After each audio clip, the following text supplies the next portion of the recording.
í fundum á 1480 í bæs og Vestmannaeyja 21. nóvember 2013. Mættir eru bæjarfulltrúarnir frá G-lista, Elli Vignesson, Páli Bóðsdóttir, Pálmar Jónsson og Gunnar Pettersson og frá B-lista, Jórunn Einarsdóttir, Sigurður Björn Böðarsdóttir og Kristi Jónsson. Fyrir fundum liggja 3 mál. Fyrsta mál fjárhagsáætlun Vestmannaeyjabæjar frá 2014 síðari umræða.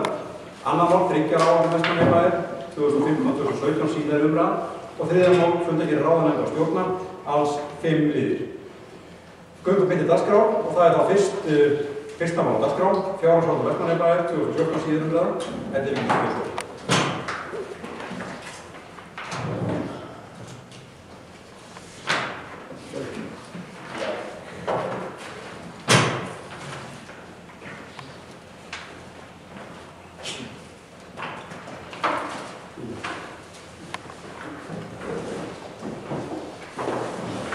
Forseti bæjarfulltrúar, Kristirnar og Bjær. Við leggjum hér fyrir ykkur fjárhagsáætlun Vestmannaeyjabæjar til seinni umræðu í bæjarstjórn eftir því sem að lög og reglur og hefðir og venjur Vestmannaeyjabæjar gera ráð fyrir. Og ég hef lagt á borð fyrir bæjarfulltrúa minnisblað þar sem er að finna forsendur og niðurstöður fjárhagsáætlunar 2014 eins og var lögð fyrir bæjarstjórn hér í kvöld. Og sú hefð hefur skapast hér í Vestmannaeyjum að útgjöld tímabundinna verkefna, þar að segja svokallaðar sérsamþykktir, eru til umfjöllunar í þessu minnisblaði. Ég hef þegar farið yfir helstu forsendur og rekstrarlega þætti í áætlun og tel ekki þörf á að endurtaka það neitt frekar. Nú fyrir seinni umræðu eru helstu tölurnar sem að hér segir og verða þær bornar upp síðar af forseta. Tekjur alls eru 3,2 milljarðar, gjöld fyrir fjármagnsliði 3,2, handbært fé í árslok er áætlað 2,1 milljarður fyrir sveitasjóð. Við gerum ráð fyrir því að rekstrarniðurstaða Hafnarsjóðs verði jákvæður 55 milljónir og félagslegar íbúðir rekna með tap upp á 77 milljónir og hraunbúðir með tap upp á 25 milljónir. Veltum við frá rekstri í B-hluta verði 81 miljón, afborganir langtímamannar 27 milljónir. Þannig að fyrir samstæðuna erum við með tekjur upp á rúmlega 4 milljarða, 4.000 milljónir og gjöld upp á nánast sömu tölu, 4.050 milljónir. Þannig að rekstrarniðurstaða er áætluð í árkvæðum 82 milljónir, veltum við frá rekstri 518 milljónir, afborganir langtímalána í sögulegu lágmarki 52 milljónum og áætlað handbært fé í árslok 2,1 milljarður og ástæði til að vekja athygli á því að þessi tala lækkar næstum helming á milli ára eftir að sveitarfélagið keypti tilbaka allar eignir út úr fasteign. Það er líka sérstök ástæða til þess að taka fram að sú breyting hefur verið gerð á fjárhagsáætlunum milli umræðna að í stað þess að gera ráð fyrir að útsvarshlutfall yrði óbreytt og stæði 14,48% hefur nú verið tekin ákvörðun að stefna því að lækka hlutfallið niður í 13,98%. Og eins og lög gera ráð fyrir, þá er fjallað gjaldskrá sveitarfélagsins á sérstökum fundi og meðal gjaldskrár samþykkta útsvarsgreiðslur, þannig að það kemur að sjálfsögðu til umfjöllunar þá aftur. En hér á eftir ætla ég hins vegar að stikla á sérsamþykktum fjárhagsáætlunar og áður en ég geri það þá má ég til með að fagna því sérstaklega að nú skulle vera stefnt að því að lækka útsvar. Það eru áratugir síðan að sveitarfélagið Vestmannaeyjabær hefur verið með útsvar öðruvísi áætlað heldur en í hámarki og sú staða er ekki orðin til úr engu. Sú staða er orðin til vegna þess árangurs sem að náðst hefur í rekstri sveitarfélagsins, vegna þeirra ákvarðana að hagræða í eignasafninu, selja verðmætar eignir og snúa því í peninga og nýta síðan það fjármagn fyrst og fremst til þess að greiða niður skuldir. Þannig höfum við getum við núna tekið ákvörðun það að létta álögum af bæjarbúum, en leið að þá náttúrulega eykur það ábyrgð bæjarfulltrúa á ábyrgð í eykur það ábyrgð í rekstri, eða kröfur ábyrgð í rekstri. Nú sérsamþykktum skipt í 3 yfirflokka, Bæjarsjóð, Vestmannaeyjahöfn og fráveitu og heildartöflu ásamt bókhaldsliðum og áætluðum upphæðum síðan að finna í viðauka 1. Ég ætla að fara svona yfir helstu framkvæmda þætti, eða helstu sérsamþykktir og byrja á því að nefna uppbyggingu miðbæjar, Vigtartorg og almennar umhverfisaðgerðir og samkvæmt áætlun 2013 þá gerðum við ráð fyrir 30 milljónum í uppbyggingu á miðbænum og árunum 2014 þá ætlum við að stefna því að efla áfram okkar góða miðbæjarkjarna og þá fyrst og fremst af þessum tengingum hafnarsvæðis og miðbæjar og síðan tengingum miðbæjar við úthverfi. Þar með talið Vestmannabrautin sem að hugur stendur til að gera nokkurn veginn svona ás sem tengir miðbæinn við leikhúsið og við íþróttamiðstöðina og tjaldstæðin og fleira og þar gata sem að hefur að geyma mörg gömul og falleg hús og sérstaklega ánægjulegt að sjá þær endurbætur sem hafa verið unnar á húsum þar sem eru eigendum og okkur öllum orðið til mikils sóma. Nú, hluti af þessu fjármagni einnig fyrir að líta til almennar umhverfisaðgerða, víða okkar fallegu eyju og þetta svona fjármagn sem við höfum nýtt fyrir einasta ári alveg til í fyrstu æsni. Nú, við höldum áfram með hérna svokölluðu 3 heimasín sem var samþykkt af bæjarstjórn árið 2006 og enn í framkvæmd og við erum akkurat í augnablikinu stöddum í einum af þeim liðum sem við höfum verið að vinna hérna í Sagnheimum og í Einarsstofu Sagnheima og í framhaldi af framkvæmdum við þetta hús var síðan ráðist í Eldheima og við vonum að þeim framkvæmdum ljúki núna í vor vonum standa til að helst væri æskilegt að ljúka þessu í maí en það tekju innkoma á húsið fyrst og fremst yfir sumartíma og fljótlega eftir það verður síðan vonandi hægt að ráðast í framkvæmdir við fiska og náttúrugripasafn einhvers staðar á hafnarsvæðinu. Nú, Eldheimar eru langstærsta verkefni sem við erum að vinna að í augnablikinu.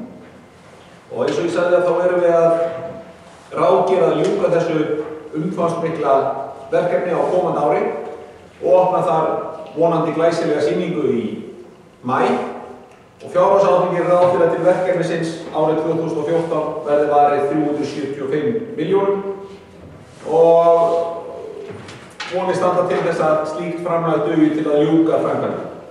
Og í viðauka 2 að finna nánari kostnaðargreiningu fyrir verkefnið í heild en eins og áður hefur komið fram og ítrekað og þá áætlaður kostnaður 895 milljónum. Eins og ég sagði áðan að þá framkvæmdum við Sagnheima lokið og hér á efri hæðinni þessu góða húsi eigum við núna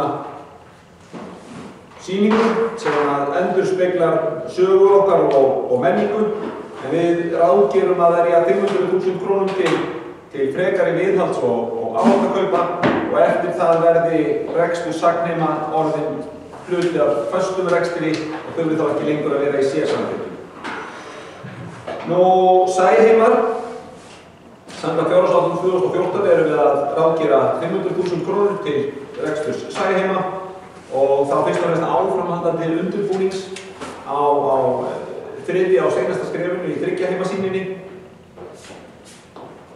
En það skoðun þess sem hér stendur að það sé rétt að ljúka algjörlega framkvæmdum við Eldheima áður en við ræðum ráðumst í næsta stóra verkefni og höfum hugfast að víða fer kannski að verða framkvæmdaþörf, þá ekki hvað síst í málefnum aldraðra. Nú, enduruppbygging leikhús Vestmannaeyja og þarna skellt inn hugmynd sem að leikfélagi lagði til. Menningarhúsið Hraun hafa þeir notað sem vinnuheiti en þannig að félagsheimili við Heiðaveg var vígt 17. apríl 1971 eða 25 árum eftir að bygging þess hófst. Það má segja að frá þeim tíma hafi húsið margt verið tekið almennilega í gegn. Á yfirstandandi ári hafa farið fram miklar framkvæmdir.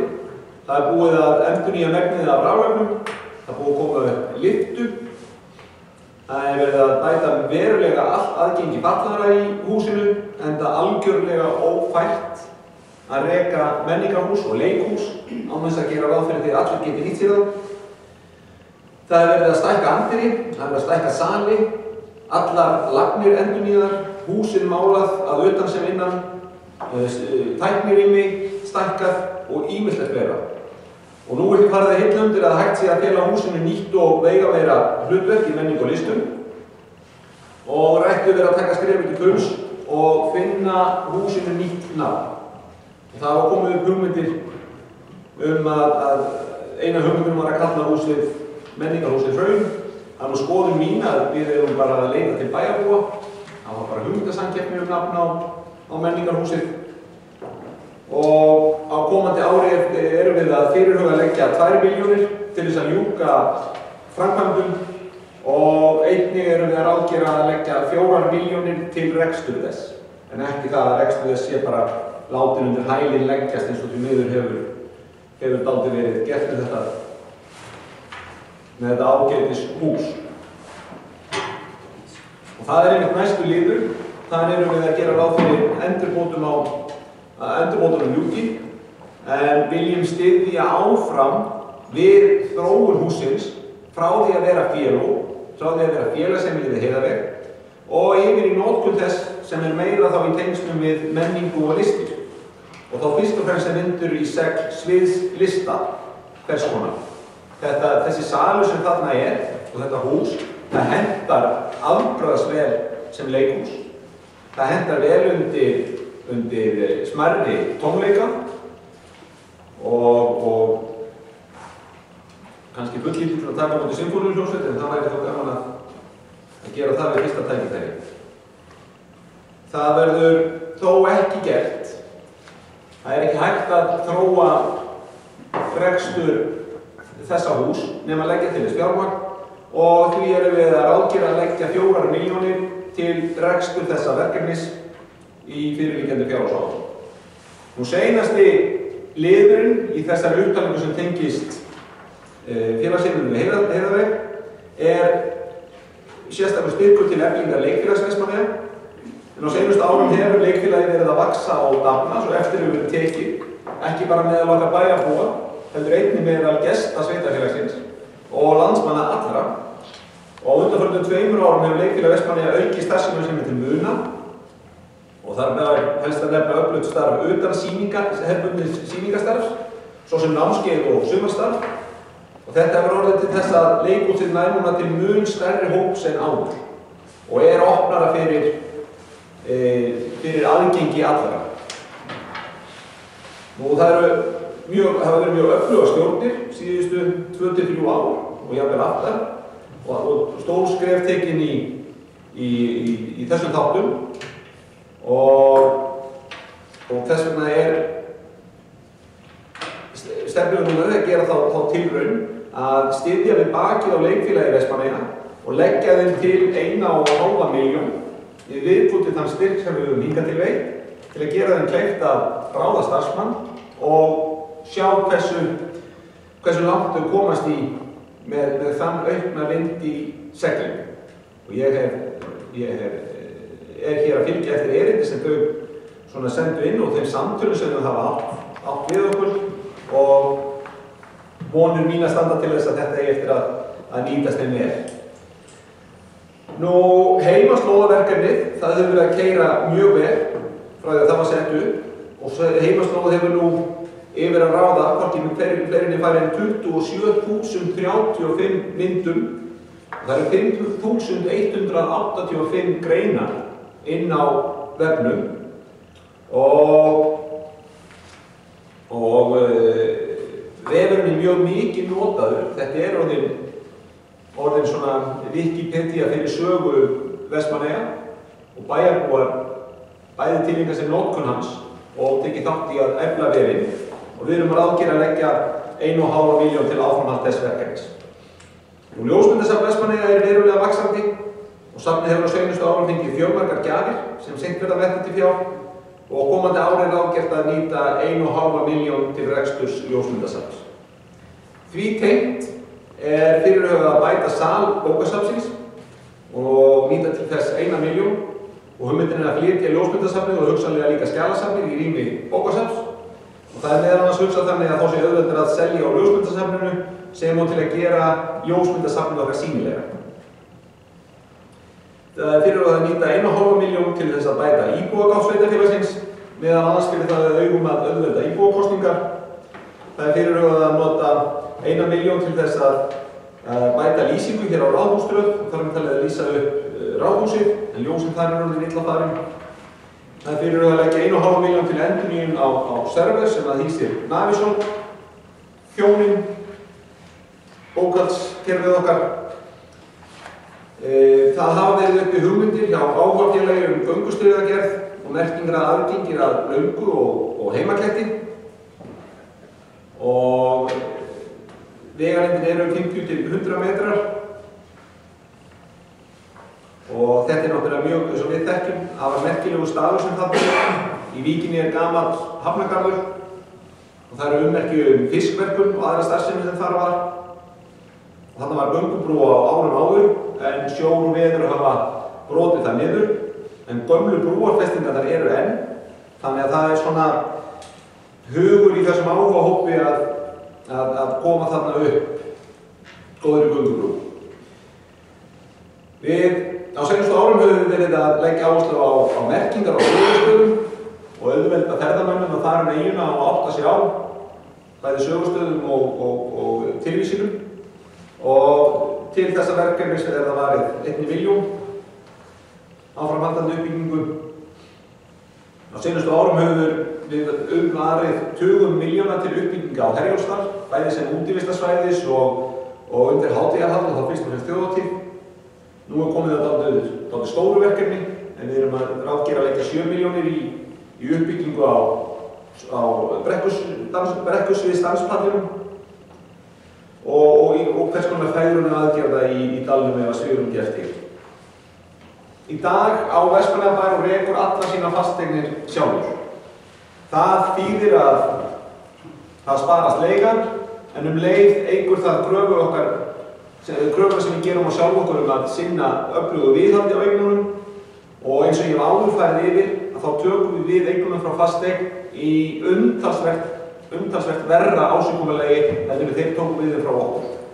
Og það er enn og aftur bara til marks það tjón sem við höfum orðið af þeim saman. Við erum að ráðgera að verja 91 milljón til viðhalds á húsnæði eigu Vestmannaeyjabæjar og í viðauka aftast í þessu skjali að finna nánari útlistun á því hvernig þessi 91 milljón brotin niður á stofnanir sveitarfélagsins. Við gerðum árið 2012 samkomulag við Golfklúbb Vestmannaeyja sem fól í sér 10 milljóna styrk næstu 3 árin og 10 milljónum var til hans á næsta ári. Við höfum á seinustu árum verið að byrja endurbætur á skólalóðum við stofnanir Vestmannaeyjabæjar, skólastofnanir og ætlum að halda áfram með það og verið 3,5 milljón í lóðina við grunnskóla Vestmannaeyja. Búningsklefar íþróttamiðstöðvarinnar sem við í okkar á milli köllum við gömlu búningsklefana. Það er ekki sem bara rétt nefni, þeir eru frá 1976 og hafa litlum breytingum tekið síðan 1976 þangað til í fyrra og nú er búið að endurgera að stóru leyti klefa 1 og 2 og 3 og 4. Klefi 6 er orðin að líkamsræktar aðstöðu fyrir íþróttafólk og í rekstri IBVF og hugmyndin að laga klefa 5 á næsta ári og setja nýtt í loftin á klefa 1 og 2 og 3 og 4. Málefni aldraðra eru í stöður endurskoðun hjá okkur og það liggur fyrir og það er kannski sérstaklega augljóst núna þegar við erum að koma út úr heildarúttekt á velferðarmálum í Vestmannaeyjum hversu mikilvægt það er að við vinnum með ríkinu að framtíðarlausnum í málefnum aldraðra af því að Eyjamenn eins og aðrir hlutar af þeirri íslensku þjóð að eldast nokkuð hratt og mikilvægt að þjónustan sé til staðar þegar það kemur og afar mikilvægt að við förum að eiga samtal við til dæmis framkvæmdasjóð aldraðra framkvæmdir á þessu sviði og áframhaldandi samstarf við heilbrigðisráðuneytið aukna þjónustu. En við leggjum sem sagt 5 milljónir sem sérstakt framlagt í þennan málaflokk á næsta ári og þar aðalega horft til aukinu aðstöðu fyrir félagsstarf eldri borgara og stefnumótun í málaflokkum og fleira. Aðalskipulag komið á tíma, það þarf að endurnýja það. Við reyndar erum bara að gera ráð fyrir 2,5 milljón og segi ég þá bara vegna þess að hugmyndin að sækja framlengingu á aðalskipulaginu. Framöndan eru miklar framkvæmdir í kringum atvinnulífi í Vestmannaeyjum. Við vitum til þess að bæði ísfélag og vinnslustöð eru í framkvæmdahug og það meðal annars rætt frystigeymslu og stækkanir á mótorhúsum og ýmislegt fleira. Þannig að reynslan hefur sýnt að í slíku umhverfi það kallar nánast undantekningarlaust á breytingar á deiliskipulagi og þess vegna erum við ráðgerðir að verja 3 milljónum til breytinga á deiliskipulagi. Það unnið að endurbætum að Vestmannabraut, eins og bæjarfulltrúar þekkja, niður á Skólavegi og í framhaldi af því er gert ráð fyrir því að fara í framkvæmdir frá Bárugötu og minnst á kosti upp að gamla apóteki. Og það til að mynda gert með það í huga að bæta við bílastæðum í miðbænum og sérstaklega áhersla lögð á að gera Vestmannabrautina, eins og ég sagði áðan, að vistlegri götu sem sýnir gömul og snyrtileg íbúðarhús leið og gatan gegnir ríkur hlutverki sem aðal leið frá miðbænum og út af leikhúsi, íþróttamiðstöð, tjaldstæðum og fleira. Og við erum að ráðgera að nýta 30 milljónir til þeirra verka. Brunakerfið í Hamarsskóla hefur á seinustu árum. Við höfum á seinustu árum verið að yfirfara eldvarnir í öllum okkar stofnunum og nú er komið að Hamarsskólanum og ráðgert að það kosti 4 milljónir. Grunnskóli Vestmannaeyja er okkar stærsta eða eina okkar stærri stofnunum og á efa eina af þeim mikilvægari og við erum að ráðgera að leggja það bil 6 milljónir til GRVF. Þessar 5 milljónir sem þarna koma fram, auk 1 milljón sem er ráðgert að nota í að stúka ákveðin rými og þannig skilst út í Hamarsskóla. Girðingin í kringum Þórsheimilið er orðin algjörlega úr sér gengin og þarf að ráðast í framkvæmdir við og það áætlaði 6,2 milljónir í þá girðingu. Það er fyrirhugað að veita 1,5 milljón í sérsamþykktir til þeirra þátta sem þarna er talið upp á kirkjugerði og víkinni. Við ætlum að verja 600.000 í að bæta hljóðvistina í frístundaverinu og komum við þá að strandvegnum. En eins og ég fór yfir áðan að þá hefur á seinustu árum mikil áhersla verið lögð á að bæta útlit og umferðarflæði í miðbænum og nú er komið að því að miðbæjarkjarninn er orðinn mjög sterkur og styður við aukna ferðaþjónustu og öflugt mannlíf.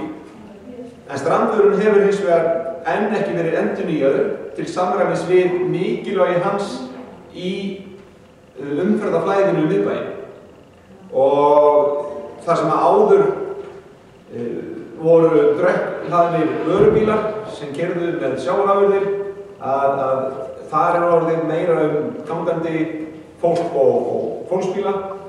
Það er bara með breytingar á skipulagi kringum höfnina, þá er minna flutt eftir strandvegnum og ástæða til þess að þróa strandveginn til samræmis við breytt hlutverk. Og þarna er sýnd teikning, en þetta er nú bara drög unnin af Alta, en sýnir hvernig fyrirhugað er að þrengja götuna, breikka gangstéttir, bæta við gróðri, bæta aðgengi að bílastæðum, bæta aðgengi fatlara að mikilvægum stofnunum eins og póstinum og áfram á telja. Á 3 ára fresti þarf að kaupa nýja síma fyrir slökkviliðið og árið 2014 er komið að slíkum endurbótum sem kalla á 600.000 krónur, fyrir ekki 900.000. Við erum hins vegar að stefna því að leggja 600.000 til viðburða hérna í Einastofu, þar sem við núna erum stödd. En tilkoma Einastofu í Safnahúsinu og uppbygging Sagnheima hefur gjörbreytt möguleikum sveitarfélagsins og íbúa í sveitarfélaginu til að setja upp sýningar, halda málstofur, menningarmál og margt fleira.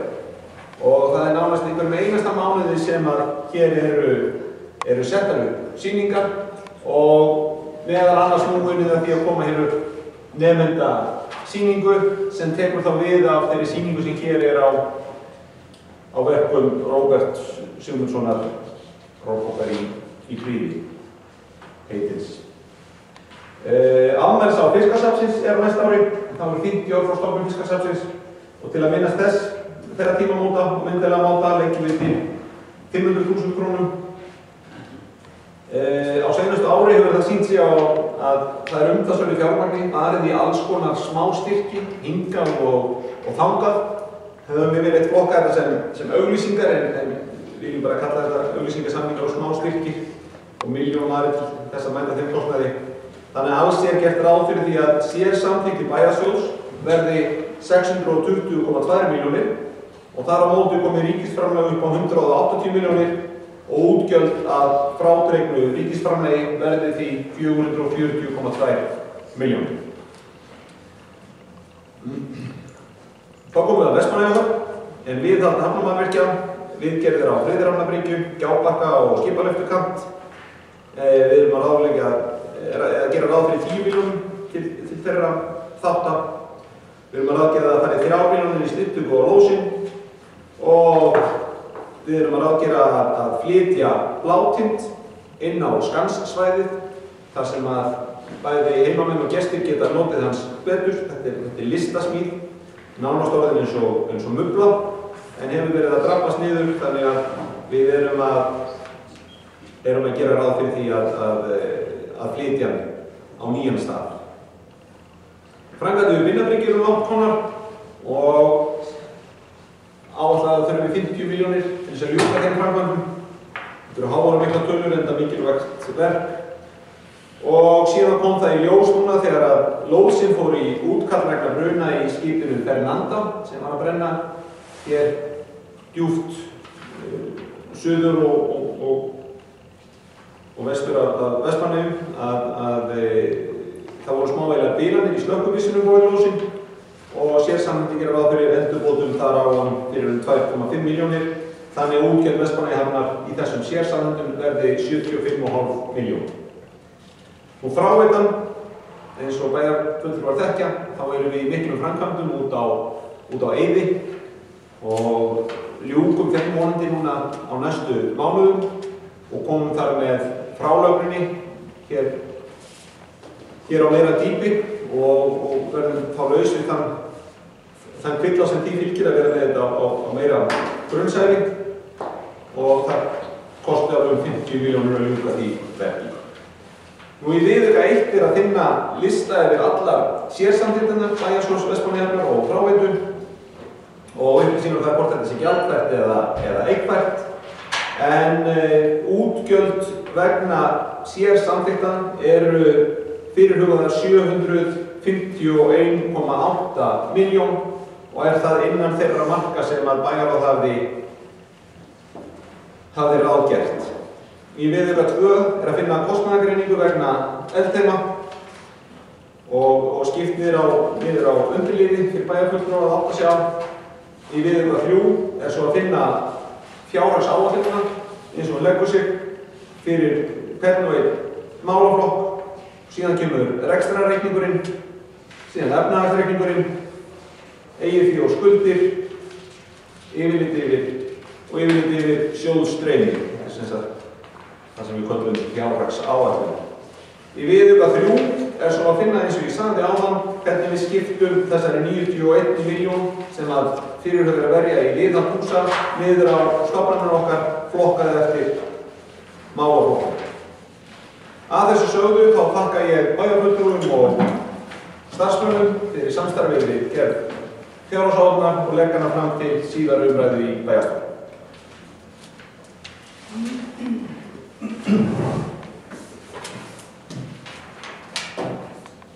Þökkum bæjarstjóra fyrir góða yfir þessar sérsamþykktir. Orðið laust. Og einhver svör.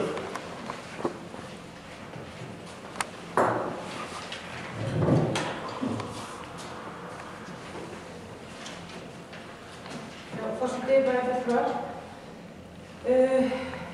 Ég verð nú að viðurkenna það að ég kom nú til annars fundar en það sem hér boðaðar eða aðra fjárhagsáætlun en hér kynnt. Það þetta vekur svo litla undrun að við skulum koma til fundar með nýja útsvarstölur, að þessi fjárhagsáætlun sem borin á borðinu núna sé frá með öðrum útsvarstölum, og það sem ég langar kannski að vita núna hvaða upphæðir við að tala í þessu samhengi. Ég átta mig ekki alveg á því, ég að reyna að bera þetta saman við ársreikninginn eða þessi fjárhagsáætlun sem við fengum í fundarboði og fjárhagsáætlun sem lögð var fram til umræðu. Það hlýtur að vera búið að reikna þetta út, hvað þýðir þetta á íbúa, hvað þýðir þetta í tölum fyrir okkur. Takk. Þakkum Jórunni, ekki Jósef. Forseti, við höfum að byrja bæjarfulltrúar að fletta út blaðsíðu 1 í því sem að ég dreifði því rétt á hann. Þarna eru tölur upp á punkt og prik. Við erum að gera ráð fyrir því að tekjurnar verði 3.209.677.000 tekjurnar alls, og ef að farið aftar í annarkort þetta dreifirinn sem ég vil ykkur hafa eða gögnin sem voru send til ykkar, að þá kemur hver einasti liður alveg nákvæmlega fram. Að skatttekjur án jöfnunarsjóðs eru áætlaðar 2.190 milljónir, framlag jöfnunarsjóðs 348,6 milljónir. Í rekstrarreikningnum kemur fram að skatttekjur eru áætlaðar 2.190 milljónir. Og eins og ég segi, þá liggur bara fjárhagsáætlunin fyrir og þar að finna allar tölurnar. Og það er ekkert óskýrt í mínum huga í þessu. Og það er ekki verið að breyta neinum útsvarstölum, það er verið að breyta álagningarhlutfallinu. Það er verið að ráðleggja að leggja minni álögur á bæjarbúa, þannig að þeir fái meira fé til sín, en við minna fé til reksturs, eða minna hlutfall af þeirra tekjum til rekstursins. Þannig að ég þarf kannski bara að biðja að fá aðeins bara skýrari spurningu hvaða tölur það sem verið að óska eftir, ef það óska eftir hvað bæjarbúa með 500.000 krónur í tekjum, hvað hann fær mikið meira, eða ég fái sem sagt skýrari spurningu, af því að tölurnar liggja alltaf fyrir í fjárhagsáætluninni, öðruvísi væri vart hægt að leggja hana fyrir eða samþykkja.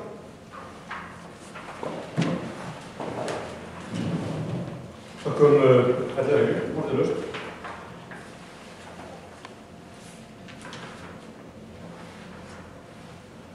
Ég var Já. Ég er þetta hann að það tími út. Já, við geta ekki það. Það er alveg, já, hann er einhver kjörsvöld. Jú.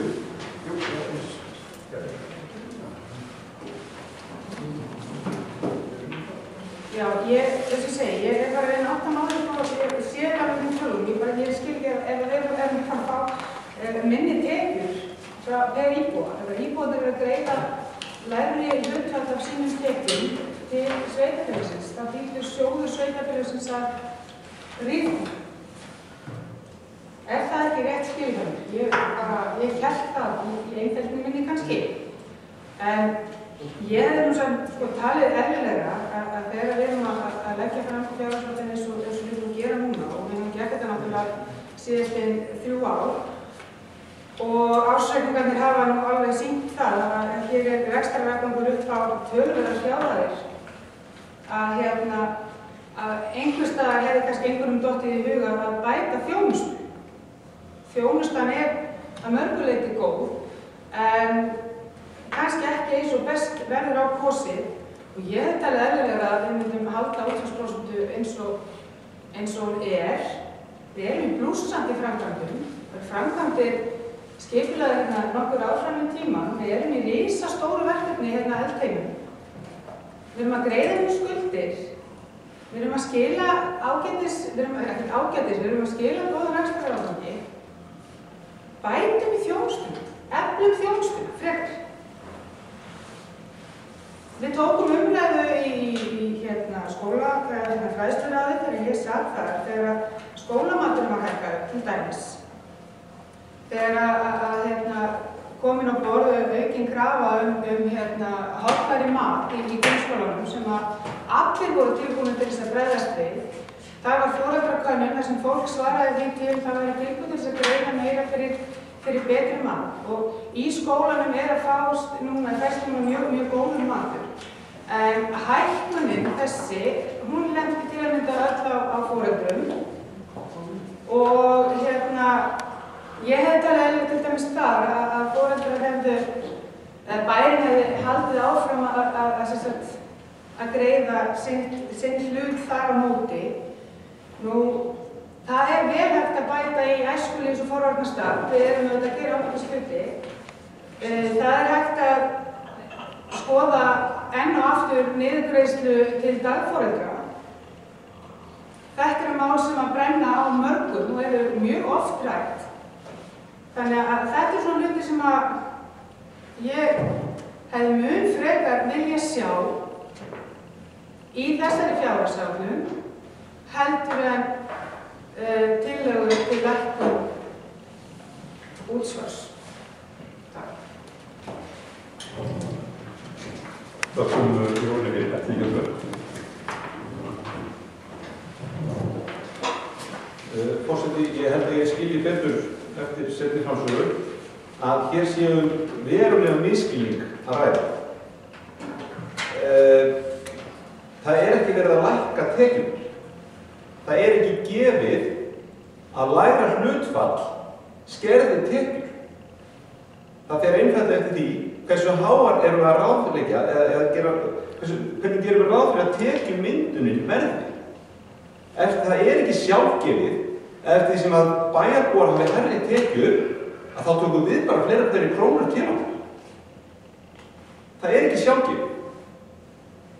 Það ekki sjálfgefið að við bætum í rekstur okkar þegar bæjarbúar hafa hærri tekjur. Það eins vegar alveg eins líklegt að þegar bæjarbúar hafa hærri tekjur og þeir vilja njóta þess í sínum launaseðlum. Og svo ég segi það bara alveg kristaltært, þá erum við ekki að gera ráð fyrir því að tekjur okkar rýrni. Við erum ekki að gera ráð fyrir því að við drögum úr þjónustu. Og ég var mjög hissa að heyra oddvita Vaflistans tala hagnað og skilur ekki af hverju við þurfum að hafa hagnað fyrst að við erum að framkvæma og greiða niður skuldir. Mér bara ljúft að tilkynna bæjarfulltrúanum að við notum hagnaðinn til þess að greiða niður skuldir. Ef það væri ekki hagnaður, þá gætum við ekki borgað skuldir. Þannig hagnaður ekki peningur sem safnast einhvern veginn upp.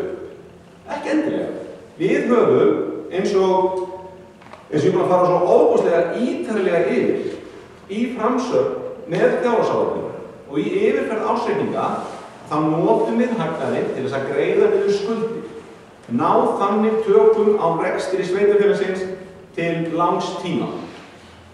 Það væri hægt að nota hagnaðinn til þess að borga mat handa börnum og hitt, sum sveitarfélög nota hagnað til þess að láta fólk hafa pening til að mála húsin sín og það að nota fjármagn ýmislegt.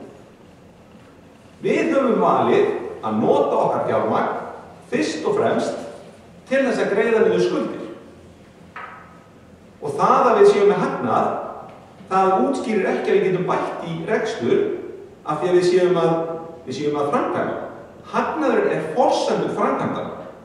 Það heitir hagnaður ef við byggjum hús fyrir 900 milljónir, annars að taka lán, þá erum við að láta hagnaðinn í það. Þannig að hlutin ekki, það ekki verið að skilja henni í réttu samhengi, eins og þessu er lýst hér. Hitt svo annað, að það ekkert óeðlilegt að við höfum ólíka ásýn á því hvernig farið með opinbera fjármuni.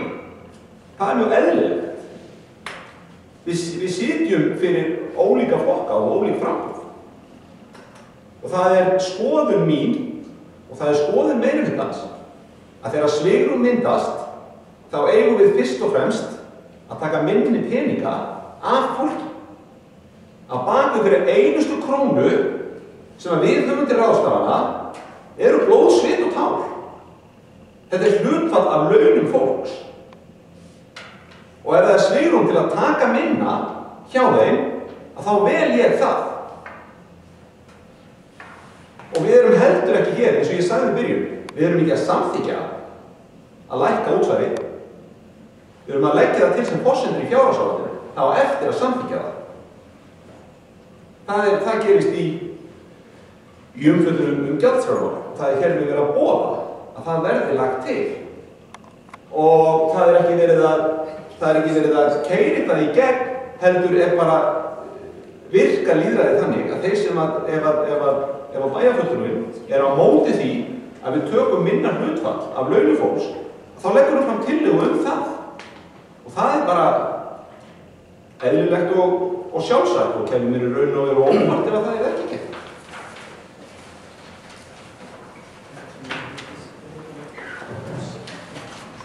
Þakkum þetta fyrir orðið koma þrísvar upp.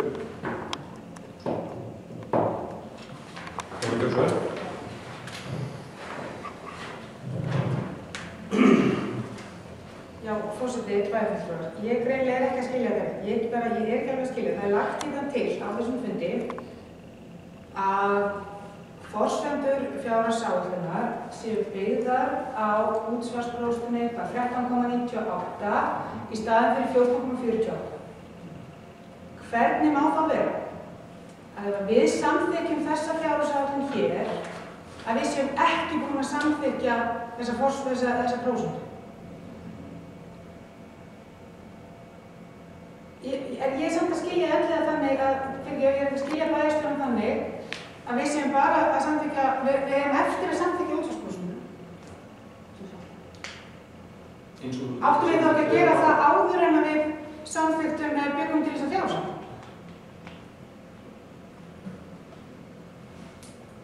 Ég alveg tala, þetta er að vera, samþykja ákveðum að það ekki fyrst útsvarsprósentuna áður en að byggja til fjárhagsáætlun.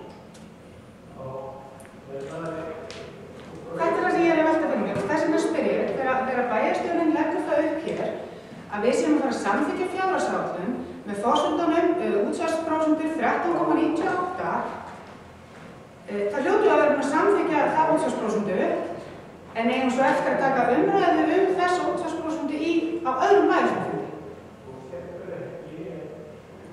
Erum þá samþykkja hana tvisvar? Samþykkja skattíkina. Gerum við það, ef við ekki að því nú? Með því að leggja hana til þessar fjárhagsáætlun. Ég næði þessu tala. Ég er ekki að reyna að gera lítið úr þessu en ekki alveg tala. Mér finnst það sérstætt. Ég hef aldrei séð þetta. Við höfum ekki gert þetta áður. Við höfum ekki breytt útsvarsprósentunum á milli umræðuna. En ég er bara í fullri eiginlega að velta þessu fyrir mér. Ég er alvörni. Við höfum að breyta á milli umræðuna og ég er bara að spá í. Það stendur í minnisblaðinu að við eigum sem sagt að það er lagt til að áætlun á þessum forsendum 13,98 og hún verður samþykkt hér í kvöld. Það er að samþykkja fjárhagsáætlun byggða á þessum útsvarstekjum, en á að samþykkja útsvarstekjurnar svo öðrum fundi. Ef það er svo fellt það, ef það er svo fellt, er það fjárhagsáætlun ógilt, ég að skilja þannig? Viltu útskýra? En má ég það koma aftur því ég þarf að bóka? Takk fyrir. Þakkum Jóníði Ellíkjafjörð. Forseti, ég skal gera tilbúin til þess að útskýra hvernig þetta er. Fjárhagsáætlunin, hún byggir á krónutölu. Það hvergi í fjárhagsáætlun fjallað útsvarsprósentu. Það bara hvað við ráðgerum að hafa í tekjur. Ég var hins vegar að nota þetta tækifæri og kynna það að við erum að ráðgera þessa krónutölu á grundvelli lægri prósentu. Við erum að ráðgera það að laun hjá fólki verði í takt við árið í ár. Við sjáum það núna í lok árs að tekjurnar, útsvarstekjurnar eru hærri heldur við vorum að gera ráð fyrir í fyrra.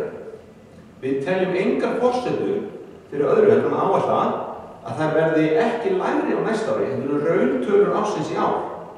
Þannig að lægri útsvarshlutfall geti skilað svipuður í krónutölu. Þess vegna erum við hér, eins og hér kemur fram á blaðsíðu 1, að það tekið fram að svo breytingum verið gerð á fjárhagsáætlun myndugræna að í stað þess að byggja á útsvarshlutfalli verið óbreytt, byggjum við það á hlutfallinu 14,48. 13,98. Og eins og lög gera ráð fyrir, þá komið þetta fram í umfjöllun gjaldskrármál. Við hefðum svo sem alveg geta sleppt í að minnast bara nokkuð á þetta. Af því að þetta fjárhagsáætlunin byggir á krónutölu. Það skiptir ekki máli fyrir fjárhagsáætlunina hvað þú ert með í útsvar, heldur hvaða krónutölur er að ræða. Já, ok. Þannig að það er skýringin á þessu. Og það er kannski eðlilegt að fólk velti vöngum yfir þessu vegna þess að það eru tugir ára. Mig vekur ekki minni til þess hversu langt það er síðan að útsvar í Vestmannaeyjum hefur ekki verið í hámarki. Þannig að við bæjarfulltrúar sem höfum setið í skamman tíma og við erum eins skemmri eftir þetta. Það er eðlilegt að við veltum vöngum yfir þessu, en þessi fjárhagsáætlun er unnin nákvæmlega eins og allar hinar sem að þessi bæjarstjórn og bæjarstjórnum þar á undan hafa unnið. Nema nú stendur til að nú teljum við okkur geta náð nægri krónutölu á forsendum lægra útsvarshlutfall. Ef ég kem þessu skýrt til skila.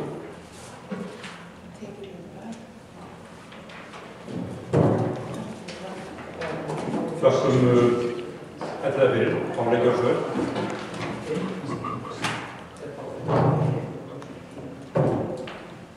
Forseti bæjarfulltrúa. Já, ég hef bara að leyfa mér að ræða fjárhagsáætlun svona almennt, en við erum mjög ánægð með hana á Þvottalauginni. Það er mjög margt skemmtilegt sem margar framkvæmdir skemmtilegt sem eru í gerð og mörg verkefni sem eru þegar byrjuð að vinna og mörg sem við ætlum að halda áfram með og enn fremur fleiri ný verkefni. En þrátt fyrir þetta að þessu mörg stór verkefni og fjárhagsáætlun séu á 440 milljónir núna, 440,2 milljónir sem er framlag bæjarins í framkvæmdunum á næsta ári, að þá náttúrulega þetta stóra fréttir að forsendur áætlunar gera ráð fyrir lækkun á útsvarsprósentu. Og þetta er ekki sprottið upp úr þurru, þetta er sprottið upp því að þetta er afrakstur af mjög góðum rekstri Vestmannaeyjabæjar síðustu 8 árin. Þetta er afraksturinn af því að við erum búið að greiða niður lán, bæta reksturinn svo nemur og nú er þetta möguleiki. Við erum búin að vera Vestmannaeyjabæjar í hámarkinu mjög lengi með útsvarsprósentu. Flest sveitarfélög eru með 14,48 sem er hámarki og þar hefur við verið lengi. Núna sem sagt, mun vera lagt til að hámarki fari niður 0,5% í 13,98. Og þetta er bara gríðarlegt fagnaðarefni fyrir okkur Vestmannaeyinga að geta þetta. Þetta er bara mjög gleðilegt og ég fagna þessu. Þetta er náttúrulega vegna þessara góða rekstrar og það er mjög ánægjulegt að vera þátttakandi í því að taka þessi ákvörðun. En það er náttúrulega þannig að það njóta þess allir bæjarbúar þegar vel gengur í rekstrinum og við sjáum það núna. Ég kannski eins og kemur kannski ekkert óvart vegna þess að við komum frá ólíkum áttum og ólíkum flokkum og kemur það kannski ekkert óvart að ég er algjörlega ósammála bæjarfulltrúum með það að það er frekar að auka þjónustu heldur en láta íbúana njóta bættur reksturs og betri reksturs Vestmannaeyjabæjar og lækka álögin á þá. og bæjarfulltrúinn Jón orðaði þannig að það bara vel hægt að bæta í, auðvitað vel hægt að bæta í. Það ekkert mál að eyða peningum. Það getur hver sem ykkur þar. Og sérstaklega maður á það ekki sjálfur. En menn verða bara að eyða sínum eigin peningum og gæta því í svona rekstri að þú með skattpening í höndunum sem eins og bæjarstjóri kom inn á áðan, peningur íbúanna. Þetta eru sko peningar íbúanna sem okkur falið að nýta með sem bestum hætti. En ég fagna þessu ef framferð sem horfir og munum þessi ákvörðun tekin lækkun á útsvarsprósentunni. Þetta eru góða fréttir og ég held að okkur sé öllum óhætt að fagna því. Það njóta þess allir. Það njóta þess allir íbúar Vestmannaeyja.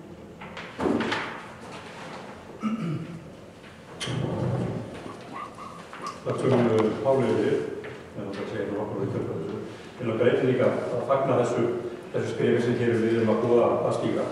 Og líka að taka sérstaklega fram mikið fagnaðarinn að sjá síðsamlega það sem við erum með í þeim málum sem ég verið svo lukkulegur að fá að stýra síðustu árin, umhverfismál. Stórar upphæðir áfram í uppbyggingum af miðbænum, göngustíðagerð, skiltagerð, herjastarfurinn áfram og við að húsnæðisauðvitað, gatnagerð og deiliskipulagsvinna og slíkt. Þannig við erum að halda áfram á sumum brautum og gert síðustu 6-7 ár.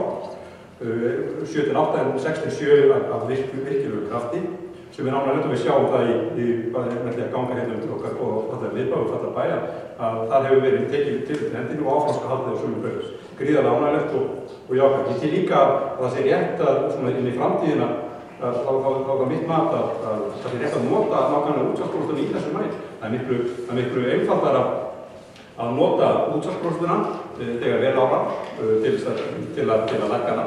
Og eins og samanskapi að þá að breyta og hækka ef ekki ára eins og það er miklu auðvitað heldur en að auki þjónustuna og þurfa að draga sem að þjónustu og skera niður. Það er miklu erfiðar og sársaukafullara. En þarna mun þetta koma öllum launþegum í Vestmannaeyjum til góða. Þannig ég tel að þessi gríðarlega jákvætt skref sem stíða og ég er mjög stoltur að því að standa að þessari fjárhagsáætlun. Orðið laust. Ef að enginn kveður sér ljós. Jórun Einarsson, gjörðu svo vel, þú fær bara að koma hér og gjörðu svo vel. Já, takk hérlega fyrir það fyrstu við, bæjarfulltrúar og gestir. Það er alveg rétt sem við komum hér fram að þetta er auðvitað pólitík. Þetta er hugmyndafræði. Þetta er hugmyndafræði sem við aðlumst. Hérna meirihluti Sjálfstæðisflokks, ég er flokksbundin Vinstri græn og ég aðhyllist aðrar skoðanir í þessu. Ég tel eðlilegra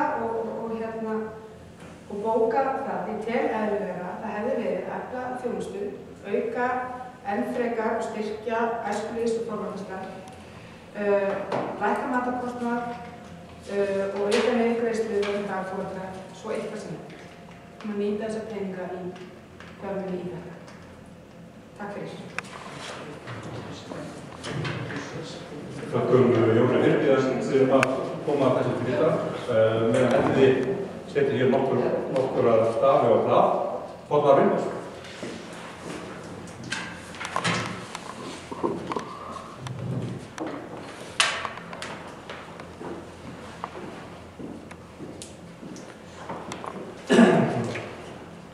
Forseti bæjarfulltrúar og gestir. Já, ég þarf náttúrulega tækifæri líka og fagna þessum áfanga.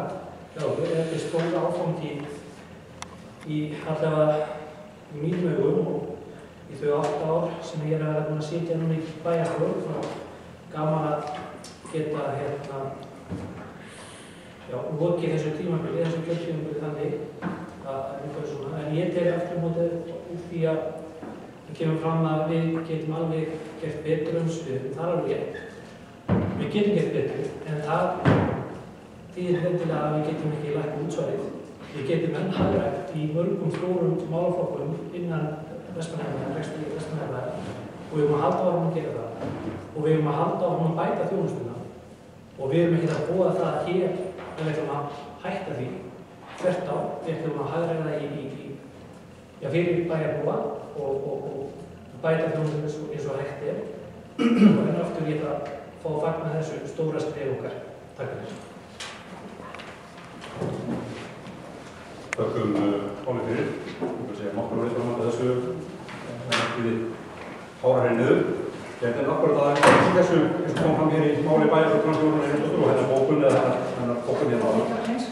Í þessu kristallast misjöfn sýn á hlutverk ríkis og sveitarfélaga. Ég klárlega á þeirri skoðun að það er að draga úr álögum á borgarna og láta þá frekar hafa meira það að segja sjálfa hvernig þeir ráðstafa á þeim ábata sem þeir hljóta við aðgerðir eins og þessar góðu aðgerðir hér. Heldur en að hækka álögur og auka þjónustu. Öllum stundum að reyna að draga úr álögunum, hækka álögurnar og gefa fólki þá frekar tækifæri til þess að ráðstafa sínum fjármunum sem þau eftir halda af sínum launum með því hætti það tegur best á hverjum stundum. Í staðinn fyrir að við séum einhverja forsvarshyggju í því og sjálfsögðu sé skatthyggjan alltaf forsvarshyggja en sannlega þurfum að greiða sameiginlega sjóði en að reyna að draga því eins og mögulegt er.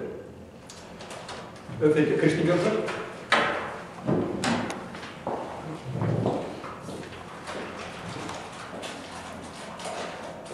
Forseti bæjarfulltrúar, ég vil bara þakka ykkur fyrir þessa umræðu öllum saman því að það kom bara margt fram hér sem að ég held að vera mjög gott að fá útskýringar á að fara aðeins yfir þetta einmitt með söstunum en ég er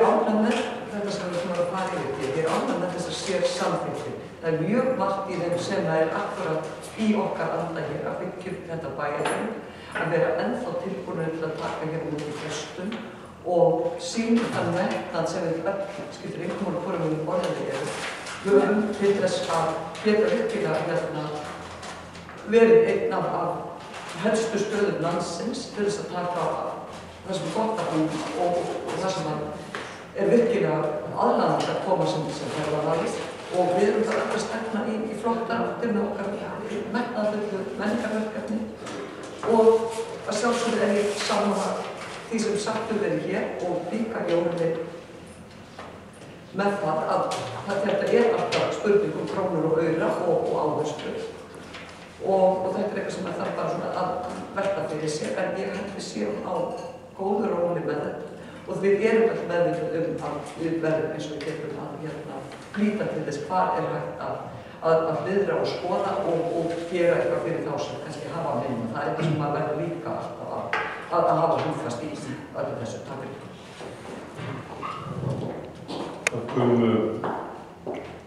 Kristínu fyrir og meðan bæjarstjórinn skrifar og því að að nota þriðja tækifæri hér uppi og fá að segja nokkur orð í kjöldfjörðu. En líka mjög ánægjulegt að sjá þessa glæsilegu framkvæmd sem þarna tekur þetta stóra hluta af þessu, eldheima framkvæmdist, tekur stóra hluta af sérsamsýtjum okkar núna, 373 milljónir og þetta kemur að það ríkisframkvæmd 180 milljónir, einhvað síður gríðarlega metnaðarfull og glæsileg framkvæmd. Ég hefði sannarlega viljað þessu konum að fara með máli bæjarstjóra vilja sjá þarna inni og við rættum það mikið og höfum rætt það mikið að framkvæmdi við náttúrulega saman þurfa að fara í gang en ég hef sannarlega mikið skilning á því og við öll sem að leggja þessa fjárhagsáætlun fram að það er ekki hægt að gera allt í einu og núvarandi framkvæmdi sem er í gangi, sérstaklega með eldheima-sýningunni, eldheima-húsinu sé það stór framkvæmd að ekki sé þetta maður verður að klára hann og sjá fyrir endan henni áður við förum í næstu risaframkvæmd að hafa verið eins og við þekkjum hér á síðastliðnum árum verið unnar gríðarlega stóra framkvæmdir hérna út í svæði við Sundlaugina, næstbundnu húsið. Við erum að það var í mikla framkvæmdir sem hér voru kynnt daginn í teknikersetrinu og núna er það eldheimarnir og ég er samfærður það og ég veit að markas- og kynningafulltrúinn okkar, Kristín Jónsdóttir, er sammála því bæjarfulltrúinn að það mun geta haft gríðarlega áhrif á þá sem hingað koma og mun skapa okkur mikil tækifæri í framtíðinni. Já, þetta er klart. Þannig að ég vil bara segja það svona í lokin. Ætti ekki að sögja. Forseti, til þess að svara þessari bókun sem hér var lagð, lesi svohljóðandi bókun meirihlutans. Bæjarfulltrúar meirihluta sjálfstæðismanna telja bæjarbúa best til þess fallna að velja sjálfir hvernig þeir fara með tekjur sínar.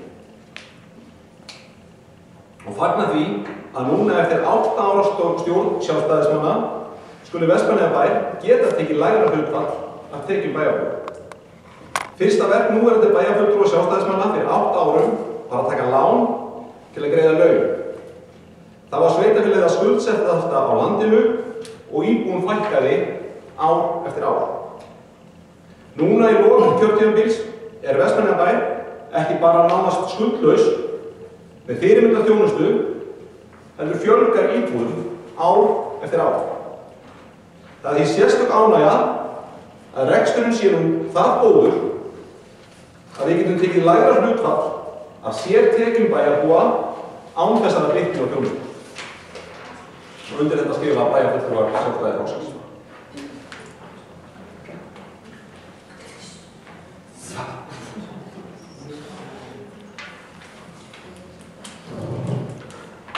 Þökkum helliða fyrir, orðið laust. Ef að engin kveður sér ljóst á til að lesa helstu lykiltölur fjárhagsáætluninni fyrir árið 2014 og bera þau til samþykktar. Það er fyrst tekjur alls 3.209.677.000, gjöld alls fyrir fjárhagsliðinn 3.208.161.000, rekstrarniðurstaða jákvæð á 129.506.000, veltu frá rekstri 436.722.000, afborganir langtímalána 25.294.000, handbært fé í árslok 2.138.060.000. Þá er fjárhagsáætlun B-hluta bæjarsjóðar fyrir árið 2014. Það er fyrsta rekstrarniðurstaða Hafnarsjóðs, hagnaður upp á 55.331.000. Rekstrarniðurstaða fráveitu, hún er geðveik á nulli.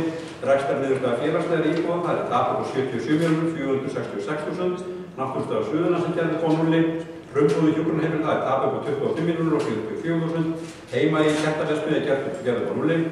Veltu fyrir rekstri 81.490.000. Afborganir langtímalána 27.383.000. Og loks þetta fjárhagsáætlun samstæðu Vestmannaeyjabæjar fyrir árið 2014. Það eru tekjur á 4.092.201.000, gjöld alls 4.050.013.000, rekstrarniðurstaða jákvæð á 82.327.000, veltu fyrir rekstri 518.212.000, afborganir langtímalána 52.677.000 og lokum handbært fé í árslok 2.138.060.000. Þeir sem eru þessari fjárhagsáætlun samþykki vísa með stigmerki. Hún er samþykki með 7 atkvæðum.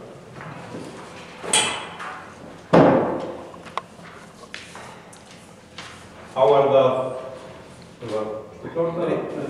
er það annar liður í fundagerðinni. Það er 30 ára áætlun Vestmannaeyjabæjar frá 2015-2017, það er síðarumræðan eftir vikum sem gjör þau. Forseti, í framhaldi af fjárhagsáætlun ársins 2014 leggjum við hér fram 30 ára áætlun sveitarfélagsins.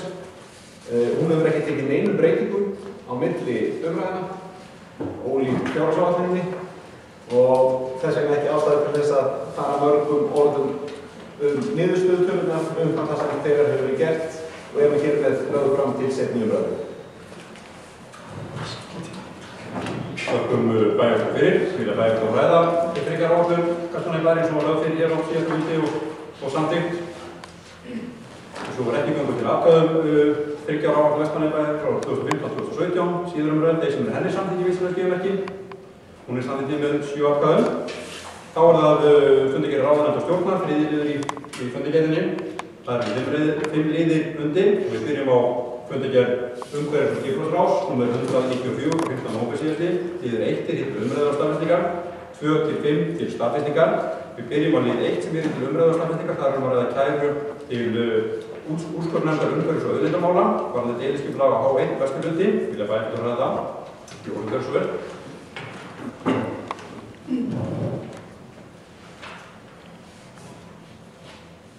Já, forseti bæjarfulltrúar, það er bara kannski fá örstutt stöðun eins og hún er núna. Fundargerðin síðan 15. nóvember.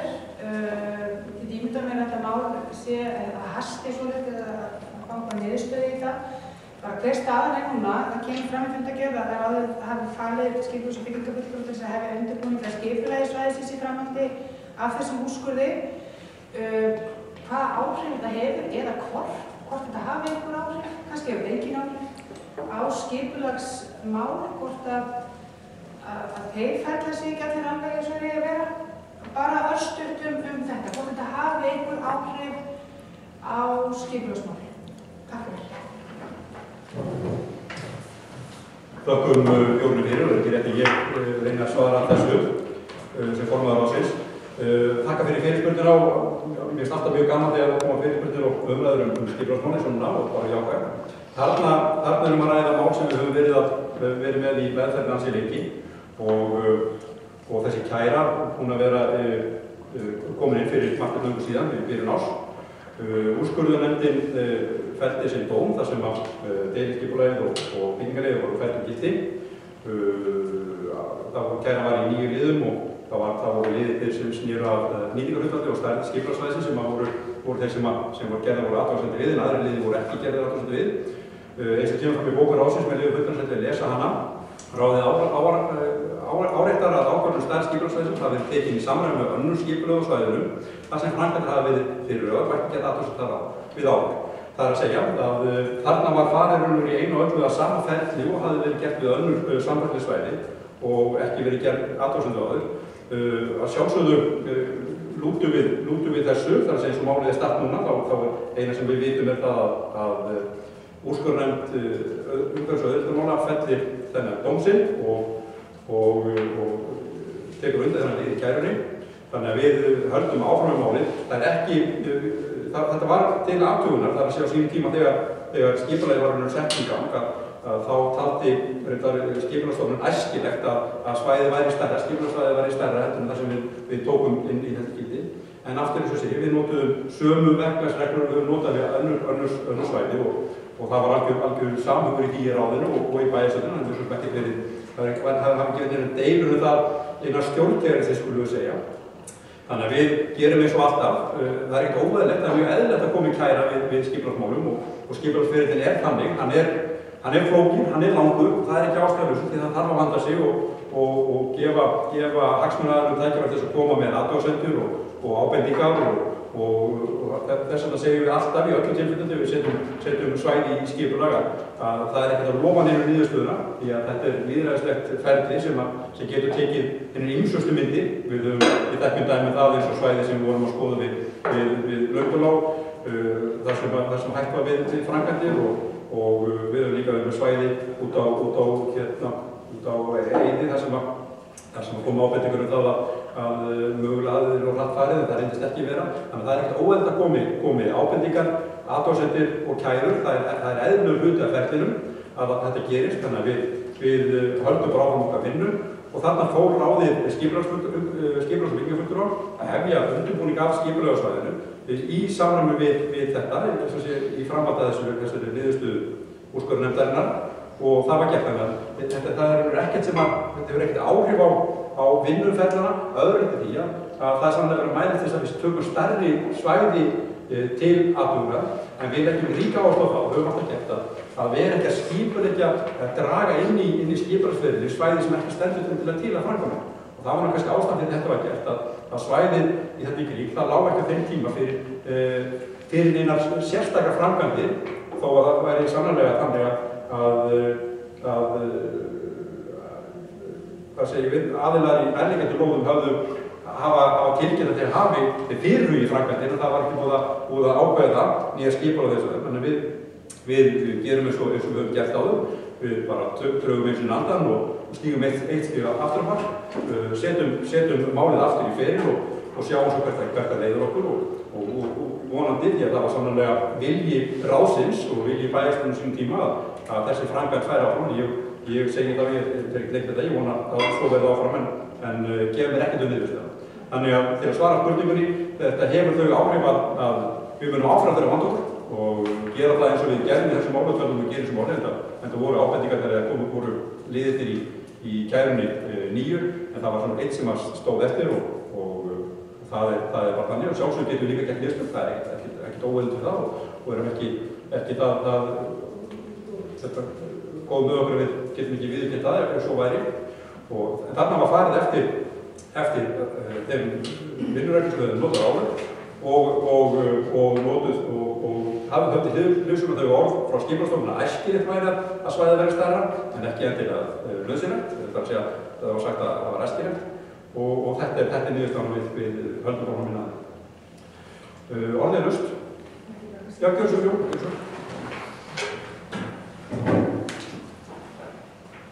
Já, forseti, takk fyrir þetta. Og bara svona þessi algjörlega hreinu, það er ekki, ég er ekki að spyrja spyrjumbuðu vegna þess að ég held að einhver hræðileg mistök að varta stað að menna ekki vandi til verka eða eitthvað svoleiðis. Þetta er eingöngu bara til þess að aðeins að forriðar að átta sig á því hvernig þessi hlutir gerðust, hvað í raun og veru átti sér stað og bara í hvað ferðið málið er. Við nákvæmlega sem þú segir í þínu máli, við samþykktum öll inn til bæjarstjórn og allir ferillinn var sami hjóna, þannig að þetta er engan hátt til þess að vera að væna einn eða einn nokkurn skapaðan, bara eingöngu til þess að fá þessu upplýsingar fram í dagslæti. Takk fyrir það.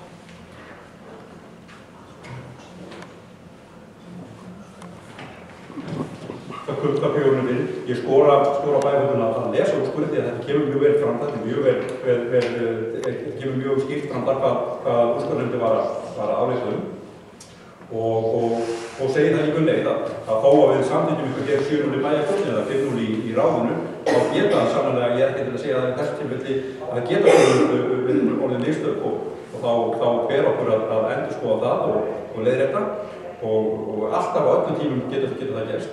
En í þessu tilfelli þá var sannarlega engin ágreiningur um málið en sannarlega sáu nágreiningur á svæðinu málið öðruvísi og nýttu sér eðlilega þætti í skipulagsferlinu, þetta að gera athugasemdir og svo að kæra, ekkert að óðurlýsa það. Þetta var niðurstaðan og við höldum bara áfram að vinna og höldum áfram að vanda okkur.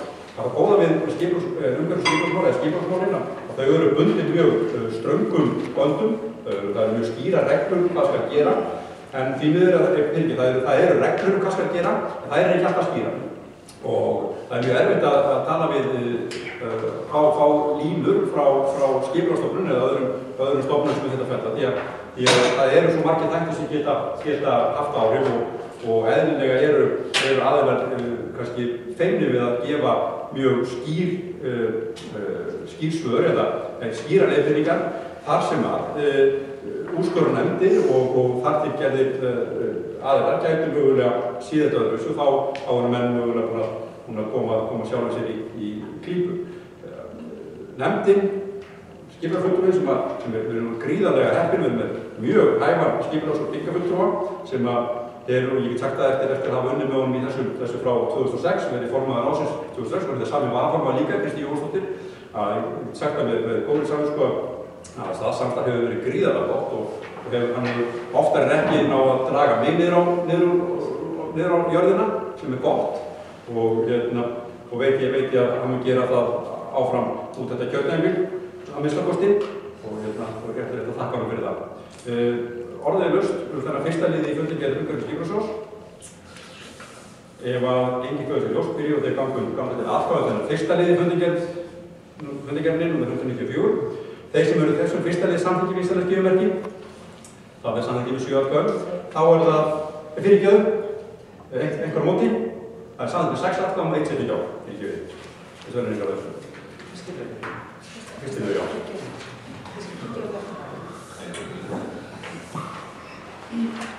Þá er það liðir 2 til 5 sem eru hér samþykkingar. Þeir sem eru þeim liður samþykki við Íslands gefumerki, það er samþykki með 7 atkvæðum. Þá er það fundargerð fjölskyldu og tómstundáskur 137 frá 7. nóvember síðastliðinn, liðir 1 til 4 liðir staðfestingar. Þeir sem eru þeim liður samþykki við Íslands gefumerki, það er samþykki með 7 atkvæðum. Þá er það fundargerð bæjarráðs nr. 2968 frá 13. nóvember síðastliðinn, liðir 1 til 5 liðir staðfestingar. Þeir sem eru þeim liður samþykki við Íslands gefumerki, það er samþykki með 7 atkvæðum. Þá var það fundargerð framkvæmd Hafnarráðs nr. 158 frá 13. nóvember síðastliðinn, liðir 1 til 4 liðir staðfestingar. Þeir sem eru þeim liður samþykki við Íslands gefumerki, það er samþykki með 7 atkvæðum. Og að lokum fundargerð fræðslu- og menningarráðs nr. 261 frá 14. nóvember síðastliðinn, liðir 1 til 3 liðir staðfestingar. Þeir sem eru þeim liður samþykki við Íslands gefumerki. Og það er samþykki með 7 atkvæðum. Þá er ekki fleira á dagskrá fundarins. Næsti reglulegi fundur bæjarstjórnar verður haldinn hér í sal Einarsstofu í Safnahúsi, fimmtudaginn 19. desember. Ef ekki segja væntanlega, þannig aðeins að fá að skoða það og með leyfi fundarins að skoða það og mun hefði svona 18 ef að því verður. Ég þakka starfsmönnum fundarins, ritara og útsendingafólki fyrir þeirra vinnu og áhorfendum nær og fjær fyrir samveruna og segi þessu 1480. fundi bæjarstjórnar Vestmannaeyja slitið og klukkan er 19:17. Og svo kemur það.